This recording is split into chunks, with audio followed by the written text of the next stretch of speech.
This is FRM Part 1, Book 1, Foundations of Risk Management. This is Chapter 8, called Getting Up to Speed on the Financial Crisis, which is really just a continuation of Chapter 7, in which we looked at the liquidity issues prior to the financial crisis. And this is a good precursor to Chapter 9, which is going to be a really good summary of failures inside of risk management. So let's look at the learning objectives inside of Chapter 8. After this reading, you ought to be able to describe historical background and an overview of the 2007 to 2009 financial crisis, describe the buildup, assess the consequences of the Lehman failure. Remember, Lehman Brothers was this gigantic investment banking firm that failed, and that had consequences not only inside the Lehman Brothers world, but also in the surrounding financial community. Describe the historical background. I love history lessons, so that'll be good. Distinguish between two main panic periods. And then, of course, ask ourselves the question, how did government policies and laws and regulations, how did government policy responses help us or hurt us?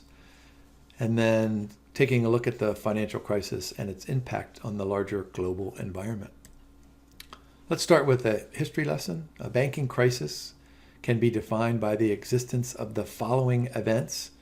Maybe a closure or a merging or a takeover of a specific financial institution, or maybe a group of financial institutions due to bank runs.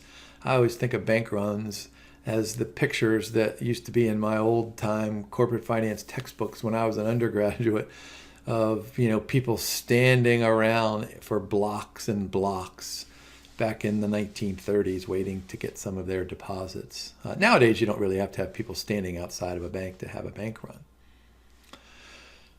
But another event in the absence of bank runs is a large-scale government assistance of an important financial institution, or maybe a couple of financial institutions, which is kind of a signal that if this one really important financial institution is in trouble, if it is failing, that might have implications for other similar large-scale banks. Now, what we know is that prior to most financial crises, there seems to be a scenario under which lots of institutions continue to borrow money and they continue to issue debt. And of course, this is all good if the economy expands and those borrowers are able to generate cash flows to be able to repay the debt service. But when the economy contracts or there's a liquidity issue like we talked about in the previous reading, then it makes those debt service payments even more difficult. And when it occurs inside of the financial services industry, it has repercussions through the entire economy. Lots of sovereign debt crises are often preceded by banking crises that occur inside of a particular country. It doesn't have to be just developing countries. This is true for developed countries as well. How about the 2007-2009 crisis? So we need to have a little bit of a history lesson here.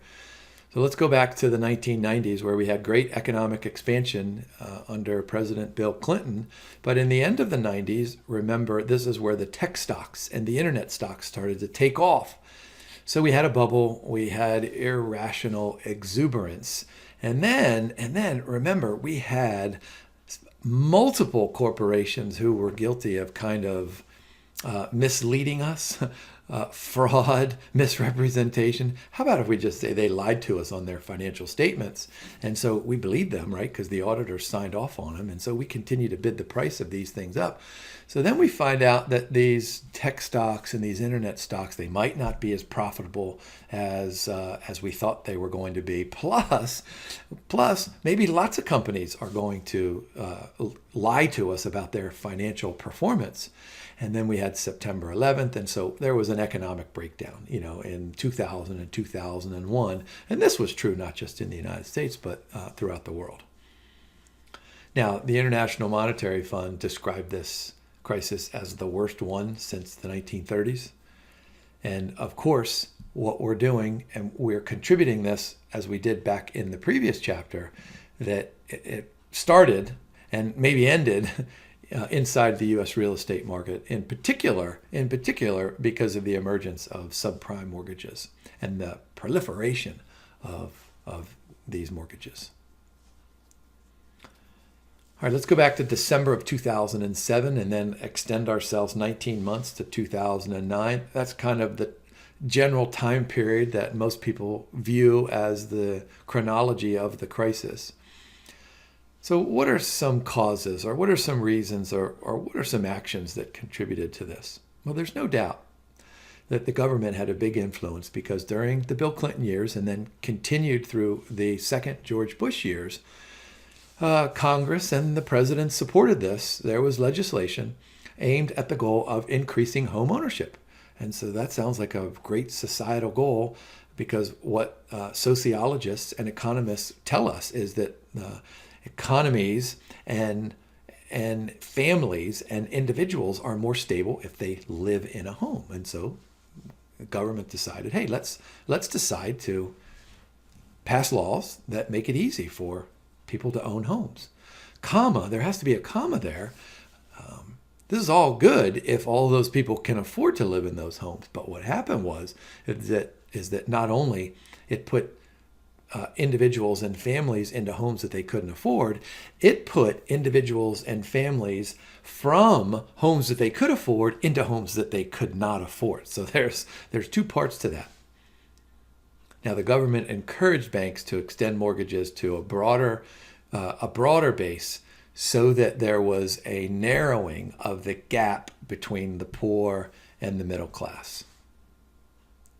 Affordable housing legislation, favorable mortgage terms. So what does that mean, affordable housing legislation? That means that if you come in and apply for a loan, you don't have to have this much in income or this much in assets. All you have to have is this much or this much. So they lowered those rules. And then favorable mortgage terms means that, hey, perhaps you could get a floating rate mortgage with a much lower interest rate, or an interest-only mortgage in which you only paid interest for a few time periods, maybe a year or two, or maybe you could delay or defer the interest payments, or financial institutions were coming up with all kinds of fascinating financial engineering plans to make those terms more favorable. Now, here's a good picture of the housing bubble. So go back to 1985. What was that? That was about the middle of the Ronald Reagan years. Notice then there was an uptick, but then through the end of the George Bush and then the beginning of Bill Clinton years, there was a downward trend. But then starting in 1995, then for 10 years or however long it was, I mean, look at that graph out there. Housing prices consistently rose, and they rose at far greater rates over that time period than they had in the past. Look at that second bullet point here. Boy, it pains me to even read this one. There was a general consensus that prices would continue to rise indefinitely. This is like thinking that Tom Brady is going to win every Super Bowl for the rest of our lives. Sooner or later, Tom Brady gets old. I mean, it's a fact of life. Didn't we learn that by watching The Sting? Didn't Paul Newman say that's a fact of life? You get old. And so it's just amazing to me that individuals and institutions would think that prices are just going to rise indefinitely. Now, of course, the extra leverage and the pressure on mortgage payments is okay as long as the economy is expanding and as long as housing prices are rising. But as soon as that stops, then we got a big problem. Look at this third bullet point. Housing construction fell, GDP and consumption slowed. So what does that sound like? You got less construction, you have consumption slowing. So instead of my children buying 10 PlayStation 4 games a year, they only buy 4 PlayStation 4 games a year. All right, so what does that mean? The economy has to slow down, and sometimes it'll even constrict. And remember, we did have a recession or two in the early 2000s. How about this shadow banking system? I'm not a big fan of this term because it sounds like it's devious, and I don't really think it is. However, it doesn't operate out into the open because there are elements to it that are not widely understood by the investing community. Things like securitization through special purpose vehicles, or asset-backed commercial paper or repurchase agreements. I mean, these things are all, in and of themselves, these are not bad financial securities. In fact, they serve a tremendous purpose. But when individuals and institutions are not aware, hold on, what have I said before?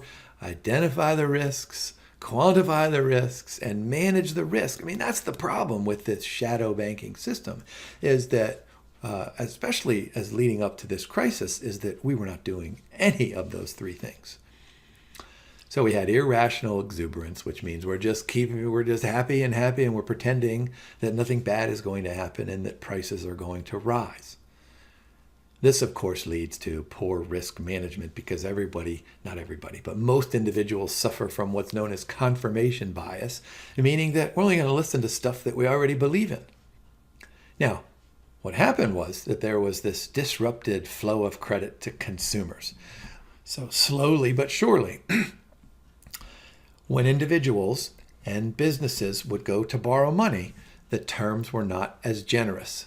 So if you went to the bank and said, I need $50,000 to expand my facility, the banker might say, I'll let you have $30,000 and you can expand it by just a little bit. So there was this initial disruption and then it continued to flow. So boy, look at that. Those are billions. Oh my goodness gracious, on the vertical axis. So, I mean, look at this, it's massive. I mean, look at the credit collateralized debt obligations and the asset-backed securities. I mean, there's massive amounts. And notice how they led up to 2006. And then, the crisis hit. And then, boy, look at 2008 and 2009. Wow. Now look at this bullet point here in the preceding decades. All right, so let's go all the way back through the George Bush years and then back through the Bill Clinton years. We had that gigantic expanding economy. So of course, individual households are going to accumulate debt, not just mortgage debt and not just automobile debt, but credit card debt and any other kind of debt, maybe beach house debt or vacation debt, or I just feel like giving myself a raise kind of debt. All right, so what happens here? When the housing prices started falling, the priority then becomes to paying off the debt. So that reduces consumption and reduces investment, slowing down the economy. All right, let's look at a little bit of chronology here in the buildup. All right, so the first problem's early 2007 when Freddie Mac, one of these government-sponsored entities, announced that it was going to stop purchasing high-risk mortgages. All right, so remember, the banks, they were giving out all these loans and they were packaging them and then selling them. Well, if one of the buyers out there says, we're no longer going to buy these, well, then this has repercussions into the banking industry. So look at this. New Century Financial filed for bankruptcy because of that reason. And then the credit ratings agencies, maybe they were not totally accurate in 2004 and 2005, but they quickly became aware of their problems and then started some downgrades. And then there were some indexes that began to fall, lots more expectations of default. And then this trickled down to the very short-term market. My wife and I have, this money market mutual fund that we kind of use as, a combination of an emergency fund, but we also pay our property taxes out of it. We pay our school tuition out of it and all kinds of stuff. And so remember that these money market mutual funds have a net asset value of 1. That's just the way the system is designed. But then there was a run on these things and there was a breaking of the buck, which we'll talk about in just a few slides. So this money market, which was viewed almost as being risk-free, started having these runs. So large-scale withdrawals from short-term funds were made. So these used to be this big, and now they were only this big. And so lots of borrowers had difficulty, and there was a series of bankruptcies and then takeovers.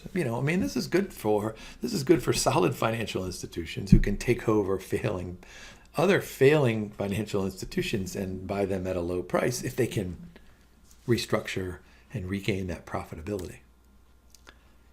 All right, Countrywide Financial, which I had my first mortgage in the house that I'm sitting at right now through, was bought by Bank of America. And the second thing was this financial institution, Bear Stearns, which, by the way, had a stock price of over $130, a year before 2008. It had tremendous losses, so that the price fell below $10 a share just a year later, maybe even less than a year later. All right, Fannie Mae and Freddie Mac back in September of 2008, they were put into conservatorship. That means that the federal government kind of took them over. Huge losses in the subprime mortgage market. Lehman Brothers filed for bankruptcy just a week later, really exacerbating the issue to the public, because it's one thing when these government entities like Fannie Mae and Freddie Mac, it's one thing for them to have difficulties. But then when this widely popular and successful investment bank has problems, and these problems stem from just the consequence of failing to raise capital that it needed. When Lehman Brothers failed, then this was a dramatic impact throughout the entire economy. And then we had AIG needed to be bailed out by the federal government. And then there's the breaking of the buck that I talked about in a previous slide. Now, these events were not limited to the United States. Financial meltdown had spread, which means that economies throughout the world were slowing down or contracting. And then the spreads between, let's say, the U.S. Treasury bill rate and corporate bond yields, or maybe the LIBOR versus European corporate bond yields, those spreads were widening. And when you have widening spreads, that's an indication that there's more risk. And when these spreads spike like they did, that's an even greater indication that there's a serious issue. And so what happened was that these banks, they all got together and they came up with a plan. They came up with a plan to kind of combat this financial crisis. So by early 2009, signs of stability had become evident. All right, look at Lehman Brothers, $239 billion. That's a number that's even hard for me to wrap around my head. Fourth largest investment bank in the U.S., 25,000 employees. And so it filed for bankruptcy. Look at this in the bold, a seismic event that shook the global financial system. Oh my gosh, equity markets lost more than 10 trillion in market capitalization. Look, if I can't even imagine what 639 billion sounds like, 10 trillion. Oh my gosh, that's like being lost in space. All right, so the Dow Jones, of course, the Dow Jones lost tremendous amount. Stocks in banks and primary dealers lost lots and lots of their value. Run on money market funds was witnessed, and there's another breaking of the bank. All right, so panic period 1, August of 2007.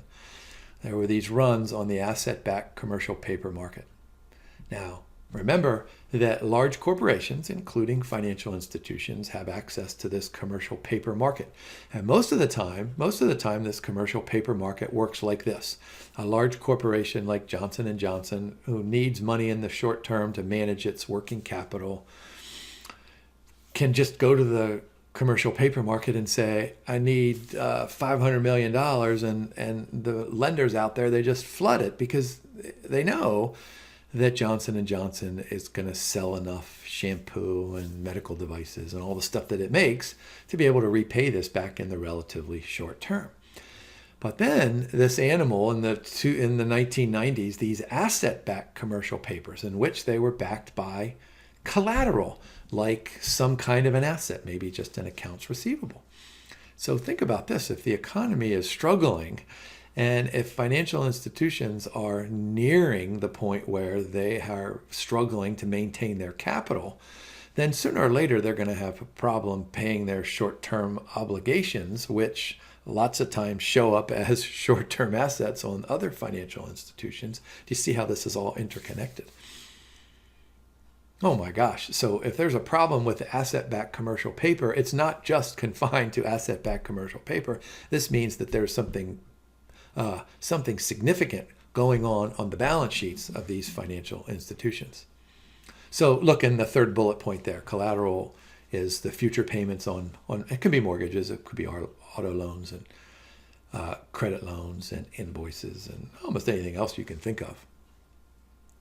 So what happens is that these companies essentially borrow money today so they can invest, and they'll repay it when these homeowners and car owners and credit card users and any kind of accounts receivable, when they get paid, then they'll swing that back to the commercial paper. Well, of course, this is all related. And so what happened was that part of this asset-backed commercial paper collateral consisted of some subprime mortgages. So if you have an asset-backed commercial paper that's tied to the payment of subprime mortgages, and you're holding this piece of paper and you know all these people over here, they're not going to pay you, then this piece of paper becomes worthless. Worthless, 2 words, not worthless. All right. What was that number back there? 1.2 trillion. I don't know what that number means either. Here we go. Look at that term in the first bullet point, clobbered. Okay, the investor community was clobbered with mortgage-backed security defaults. Of course, home prices couldn't continue to rise. Of course, if you have this subprime market, that there are going to be lots and lots of homeowners who are going to default. In fact, I read a fascinating article in the Wall Street Journal that there was some county in Georgia in which there were like 50% default rate. I mean, I can't even imagine what that means. Of course, investors became concerned about the creditworthiness of these asset-backed commercial paper.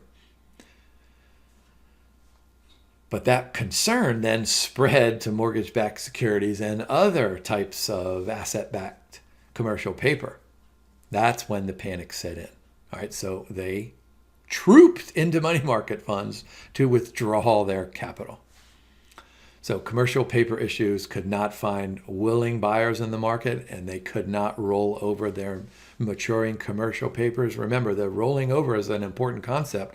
That's our federal government here in the United States is great at that. When it issues a treasury bill, it knows that it can find borrowers to pay off that maturing debt. And so our federal government has kind of the perceived ability to infinitely roll over the debt, but financial institutions and corporations, they clearly don't.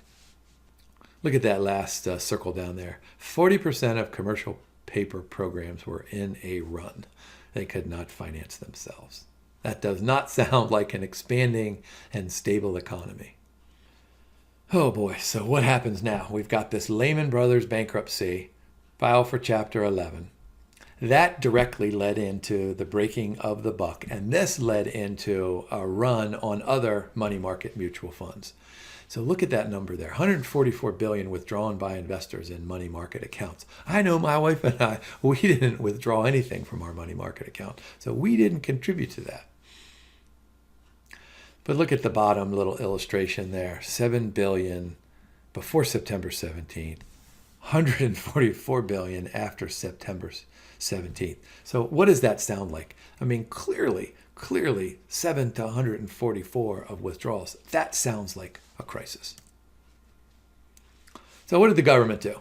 Reduced interest rates, and they did that for a long time period. They relaxed the reserve requirements. Remember, financial institutions, when it accepts $100 in deposits, it can't go out and make $100 in loans. It has to keep a portion of that, maybe $5, maybe $10, maybe $12.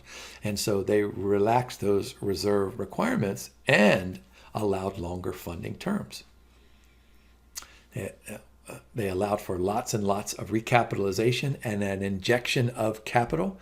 And they enhanced the depositor protection regulations. So the federal government amended and massaged and changed some of its rules and its regulations and its laws.